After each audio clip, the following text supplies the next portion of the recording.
واہ علی امین گنڈا پور، صرف تیری بدماشی اپنے اداریاں واسطے رہ گئی۔ اج اس بندے سارا پول کے پی کے دا کھول کے رکھ چھڑیا۔ یہ ایک میری ویڈیو ناظرین ضرور سننی۔ میٹنگ دے وچ اس پولیس نو بلا کے آکھیا کہ اے این پی ختم نہ کر چھڈی طالبان والیاں، پیپل پارٹی والے نو اس ٹکانا نہیں کرن دیتا۔ اسی بھی اگر کوئی پاکستان دا یا اداریاں دا ساتھ دیتا تو ساڈی بھی تباہی ہو وینی۔ اس وجہ تو وہ راتوں رات اے پی سی ایک دن پہلے بہنا چاہتے ہیں تو دوجے دن راتوں رات سارے فیصلے انہیں بدل لائے۔ ناظرین اے پہلے ایک میری گل ضرور سنو کہ علی امین گنڈا پور نے سرکاری جو صوبہ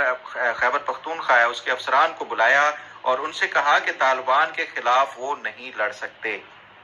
سرکاری افسران سے جو ان کی ہے وہ یا تو پولیس چیف ہو سکتا ہے یا جو پولیس کے اعلیٰ حکام ہوں گے، ان کو یہ کہا اور ساتھ انہوں نے جسٹیفیکیشن یہ دی کہ دیکھو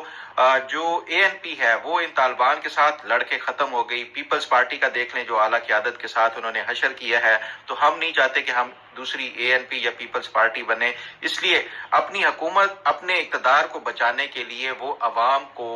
بلی کا بکرا بنا رہے ہیں اور قربانی کا بکرا بنا رہے ہیں کہ وہ عوام کو مارتے رہیں۔ ہم بطور صوبائی حکومت کے طالبان کو نہ تو ان کی مذمت کریں گے اور نہ ہی کوئی ان کے خلاف کارروائی کا حصہ بنیں گے۔ تو یہ ایک نہ صرف یہ کہ بزدلانہ عمل ہے جو خیبر پختونخوا کی حکومت کی طرف سے اٹھایا جا رہا ہے، بلکہ اس کے ساتھ ساتھ یہ عوام کے ساتھ دشمنی ہے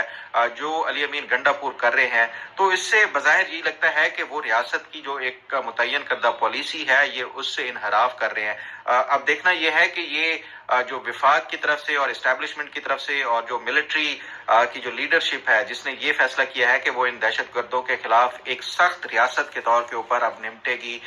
جبکہ اس کے فور فرنٹ کے اوپر جو صوبہ ہے اور اس کی صوبائی حکومت ہے وہ اس سے انحراف کر رہی ہے۔ تو اس کو کیسے ٹیکل کرنا ہے، کیونکہ کسی بھی ملٹری جو آپریشن ہوتا ہے اس میں جو بنیادی طور پہ جو عوامی سپورٹ ہے وہ ایک بڑی اہم اس کا